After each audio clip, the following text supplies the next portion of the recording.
Hello students, हम लोगों ने लास्ट क्लास में देखा था पार्टिकल वेलोसिटी, वेव स्पीड और स्लोप के बीच का रिलेशन। उस पे हमने कुछ प्रॉब्लम्स भी किए थे। आज हम लोग कुछ प्रॉब्लम्स थोड़े से और करते हैं। देखो, सपोज करो यह एक स्प्रिंग है। इस स्प्रिंग में वेव किसी इंस्टेंट ऑफ टाइम पर ऐसा देखा गया और इस वाले वेव की चलने की ये डायरेक्शन है। ठीक, अब इसमें कुछ पॉइंट्स बने हुए हैं। पॉइंट नंबर 1, 2, 3, 4, 5, 6, 7, 8 और 9, इस तरह से कुछ पॉइंट्स बने हुए हैं। हमसे कहा गया find the points which have positive velocity या फिर find the points which are going up. ठीक, points which are going up तो कैसे करेंगे? Points which are going up, वो पॉइंट्स जो कि ऊपर की तरफ जा रहे हैं वो देखना है। आपको क्या बताया था? ग्राफ जो है ये वेव का, इसको हम लोग क्या करेंगे, इसका फ्यूचर ड्रॉ कर लेंगे। तो देखो इसका फ्यूचर कैसा बनेगा। ये वेव इधर को जा रही है, इसका मतलब वेव आगे निकल जाएगी स्मॉल टाइम इंटरवल के बाद। जब ये वेव आगे निकलेगी तो देखो इसका फ्यूचर कैसा होगा। इसका फ्यूचर कुछ इस प्रकार से होगा, ऐसा। ठीक है, डेल्टा टी टाइम के बाद यहां, यानी ये वेव ऐसा जाएगा। अब देखो धीरे धीरे इसकी नीचे। अब देखो क्या हो रहा है। पॉइंट 9 की टेंडेंसी क्या है? नीचे आने की। 8 की टेंडेंसी क्या है? नीचे आने की। 7 की नीचे, सॉरी ये 6 है। 6 की क्या है? ऊपर जाने की। 5 की क्या है? ऊपर जाने की। 4 ऊपर जाना चाहेगा। 3 भी ऊपर जाना चाहेगी। 2 नीचे और 1 नीचे। ठीक, अब आपसे कहा गया find the points going up, यानी आपको वो पॉइंट्स फाइंड करने हैं जिनकी वेलोसिटी पॉजिटिव है। ठीक, तो देखो ऊपर जाने वाले पॉइंट्स कौन कौन से आपको दिख रहे?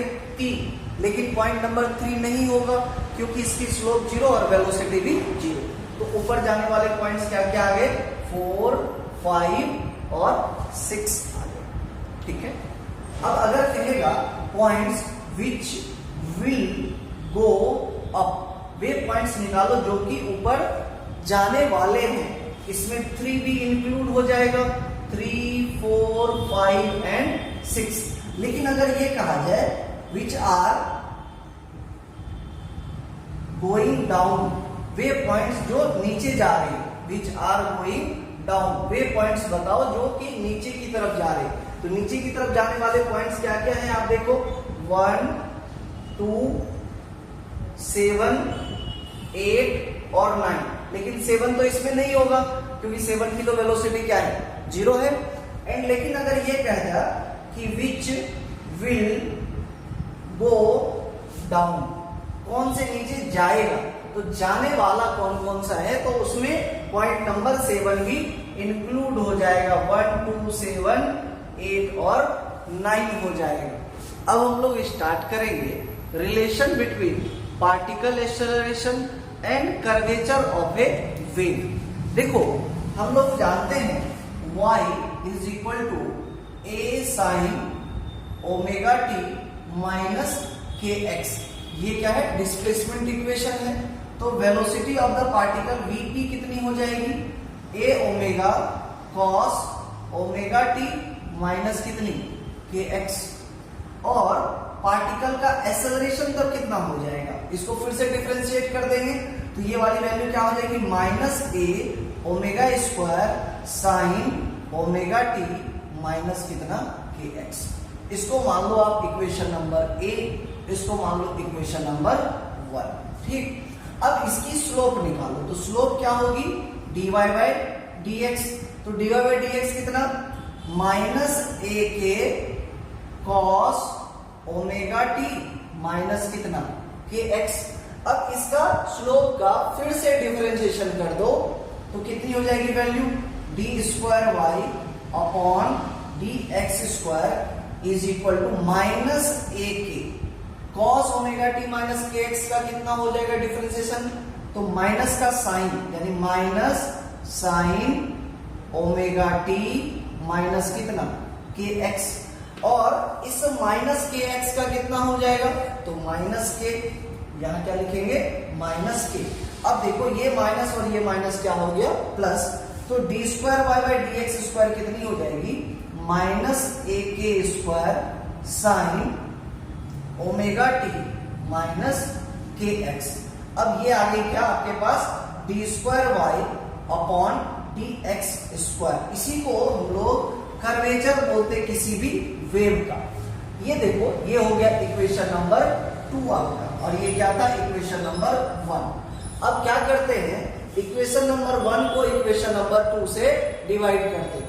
देखो जब इक्वेशन 1 को 2 से डिवाइड करेंगे तो कैसा होगा, acceleration of the particle upon d square Y upon D x square is equal to में क्या होगा, यहां पर देखो साइन ओमेगा टी माइनस के एक्स कैंसिल, ए से a cancel, minus minus plus, तो omega square upon k square मिलेगा हमको, omega square upon k square, और omega square upon k square कितनी होती है वी स्क्वायर, क्योंकि v इक्वल टू क्या होता है ओमेगा बाय के। ठीक, तो एक्सेलरेशन ऑफ द पार्टिकल कितनी आ गई v स्क्वायर, ये कौन सा v है, वेव की वेलोसिटी का square into d square Y upon में डी एक्स स्क्वायर। आप इसको ध्यान से देखो कि ये तो कांस्टेंट है और ये पॉजिटिव है ऑलवेज, इसको क्या बोलते हैं हम लोग कर्वेचर बोलते हैं। अगर ये मान लीजिए कांस्टेंट है तो हम ये कह सकते हैं acceleration of the particle is directly proportional to d square Y upon D x square. Means ये जो है स्लोप के बढ़ने की रेट है, ठीक है ना, d y by D x का एक्स के रेस्पेक्ट में फिर से डिफरेंशिएशन करना, मीन्स ये तो क्या हो गया कि रेट है स्लोप के चेंज होने का, एक तो स्लोप है, उस स्लोप के चेंज होने का रेट क्या होता है d square Y by D x square. अब आप देखो किसी भी ग्राफ में अगर हम लोग ऐसा बना ले, मान लीजिए ऐसा एक हम लोगों ने कोई ग्राफ बनाया ऐसा, ये कोई वेव है, ठीक। अब वेव के पार्टिकल का एक्सेलरेशन जिस जगह पर, यहां पर देखो इस वाले एरिया में, इस वाले एरिया में कर्व ज्यादा है यानी कर्वेचर ज्यादा, इसका मतलब d square by by d x square ज्यादा होगी। लेकिन अगर यहाँ पे बात करी जाए तो ये थोड़ी स्ट्रेट दिख रही है, ठीक है ना, इसका मतलब इस जगह पर कर्वेचर कम है। मीन्स आप ये कह सकते हो इस वाले पॉइंट 1 पे और इस वाले पॉइंट 2 में, दोनों में एक्सेलरेशन का क्या रिलेशन रहेगा, acceleration of particle at point 1 is greater than acceleration of particle 2, यानी acceleration of particle at 1 is greater than acceleration of particle at point 2। Question है, the equation of a wave traveling on a string is y equal to 4 sin pi by 2 8t minus x by 8 centimeter। The velocity of the wave in the string is, हमें wave की speed चाहिए string में, तो क्या करेंगे, simply इस equation को equate कर देंगे y is equal to a sine omega T minus के एक्स से। देखो अगर इस इक्वेशन को इक्वेट आप करते हो y is equal to a sine omega T minus के एक्स से, तो v की वैल्यू आ जाएगी हमको ओमेगा बाई के करके, ठीक। तो कितना हो जाएगा इसमें, देखो ओमेगा कितना हो जाएगा 8 पाई बाय 2, यानी कितनी आ गई 4 पाई, और के कितनी आ जाएगी, आप देखो के कितनी आ जाएगी, के एक्स होता है ना, तो पाई बाय 16, पाई बाय 16। अब v कितनी हो जाती है, वेव की speed v equal to omega by k, तो ओमेगा अपॉन में के, तो ओमेगा कितनी है 4 पाई, और के कितना है पाई बाय 16, पाई से पाई कैंसिल, ये 16 ऊपर चला जाएगा, 16 4 जा 64, और देखो ये सेंटीमीटर में है तो ये क्या हो जाएगा सेंटीमीटर पर सेकेंड। ये हमारा आंसर आया, this is the velocity of the wave. The equation of a wave travelling on a string is y equal to y naught sine 2 pi ft minus x by lambda. The maximum particle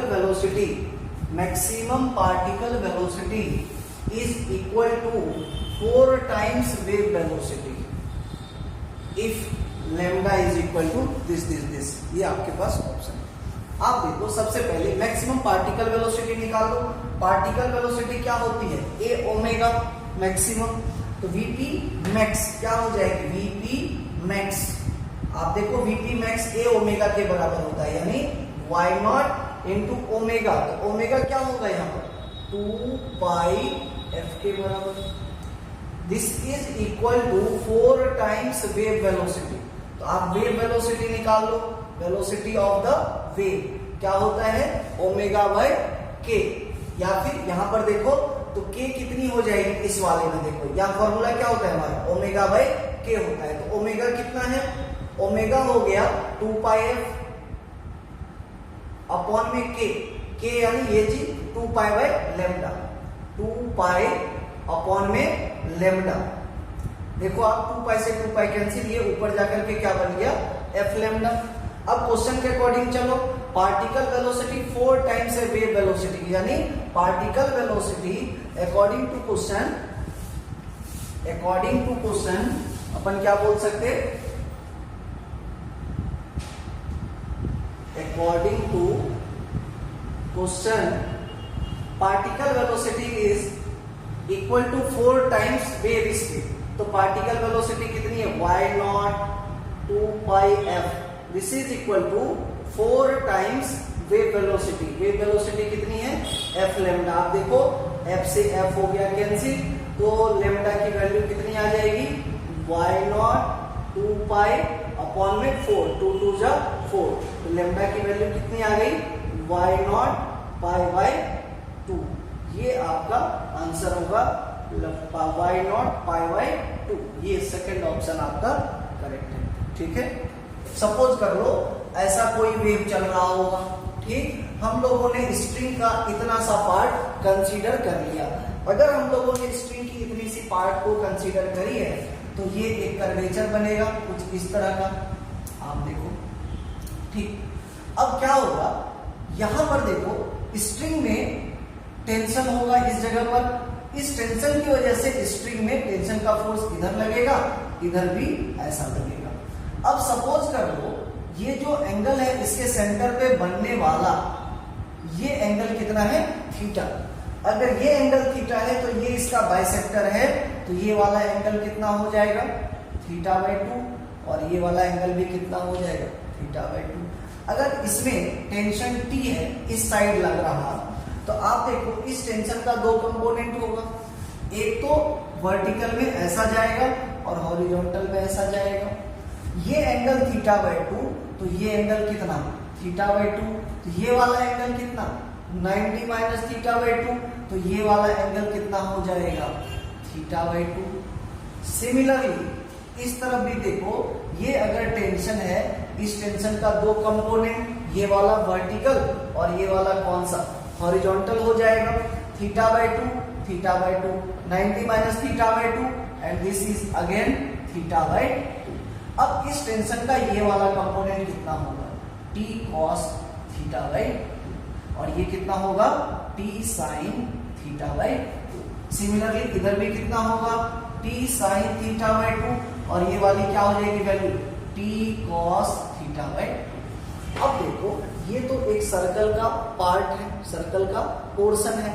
हम लोग circle वाला formula लगाएंगे, angle वाला। तो वो formula क्या था? Angle is equal to arc upon radius. यानी आप कह सकते हो थीटा इज इक्वल टू इस आर्क की लेंथ, मान लो इस आर्क की लेंथ कितनी है?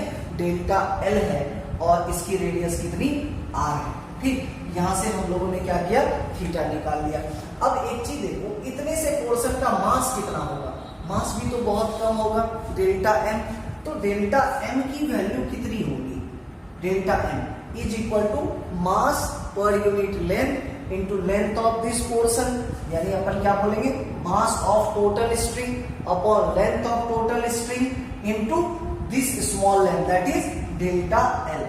इस चीज को देखो कैसा लिखते हैं हम लोग? m by l into delta l को क्या लिखोगे आप? R theta. यहां से हमको क्या मिल गई, डेल्टा एम की वैल्यू मिल गई, यानी डेल्टा एम आ गया हमारे पास m by l into r theta के बराबर। अब चूंकि ये सर्कुलर मोशन है और देखो वेव की जो स्पीड होगी, इसके टॉप पॉइंट की जो स्पीड होगी उसी को हम क्या कहेंगे, वेव की स्पीड। आपको मालूम है सर्कुलर मोशन में, ठीक। तो इस वाले पर जो नेट फोर्स आउटवर्ड डायरेक्शन में लग रहा होगा वह कितना होगा, तो सेंट्रीपिटल फोर्स के बराबर mv² बाय आर। तो हम कह सकते हैं इन इक्विलिब्रियम कंडीशन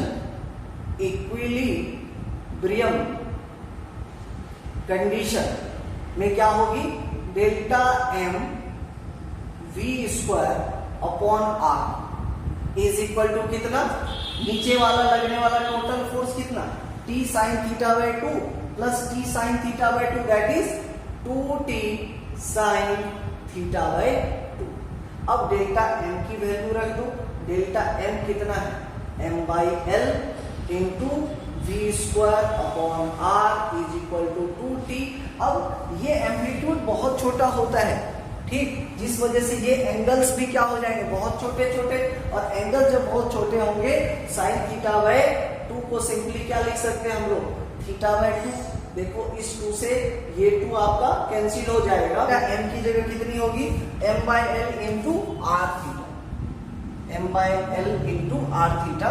अब देखो इस थीटा से इस थीटा को कैंसिल कर देते हैं, r से ये r cancel is equal to t upon m by l. देखो m बाई एल को क्या बोलते हैं, मास पर यूनिट लेंथ, यानी लीनियर मास डेंसिटी। इसको हम लोग म्यू से भी डिनोट करते हैं। तो वेव की स्पीड कितनी हो गई, √t बाय म्यू।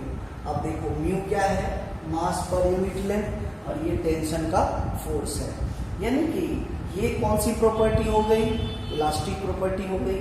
और ये मास पर यूनिट लेंथ है, इसको अपन क्या बोलेंगे, इनर्शियल प्रॉपर्टी बोलेंगे। इसका मतलब velocity of a wave on a string depends upon inertial property and elastic property both, ठीक। इसको अच्छे से नोट करना है। यह एक वेव पल्स है, ठीक है ना, ये वेव पल्स ऐसे ट्रेवल करके जा रही है। इस स्ट्रिंग के साथ एक 1 kg का मास अटैच्ड है। आपसे कहा गया कि 50 सेंटीमीटर की लेंथ को ट्रेवल करने में इस वेव पल्स को कितना टाइम लगेगा। तो सबसे पहली बात हमको वेव की रफ्तार मालूम कर लेनी चाहिए, यानी स्पीड। तो वेव स्पीड कितना होता है, solution, wave speed velocity of wave is equal to कितना स्ट्रिंग में, √t बाय म्यू होती है। तो चलो √t बाय म्यू, तो टेंशन का फोर्स कितना लग रहा है, 1 kg। 1 kg का मतलब कितना हो गया, 10 न्यूटन। म्यू कितनी, मास पर यूनिट लेंथ। आप देखो मास पर यूनिट लेंथ है कितना, 1 ग्राम पर सेंटीमीटर। तो 1 ग्राम, ग्राम को बना लो kg पर सेंटीमीटर, तो 1 सेंटीमीटर को बनाना है मीटर, ऐसा होगा। इसको और क्या लिखेंगे, 10 अपॉन 10 की पावर -2, ऊपर जाकर यहाँ क्या बन जाएगी, 10 की पावर -1।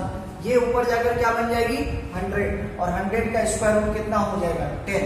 तो वेव की रफ्तार क्या आ गई हमारे पास, 10 मीटर पर सेकंड। अब सिंपल है, 50 सेंटीमीटर की लेंथ चलने में कितना टाइम लगेगा, टाइम इज इक्वल टू क्या होता है, डिस्टेंस अपॉन स्पीड। तो डिस्टेंस कितना है, 50 सेंटीमीटर। तो 50 सेंटीमीटर अपॉन में ये कितना है, 10। तो ये कितना हो गया, 5 अपॉन में 100, तो 0.05 सेकेंड इज आवर आंसर। ये टाइम लगेगा वेव पल्स को 50 सेंटीमीटर की लेंथ ट्रेवल करने में।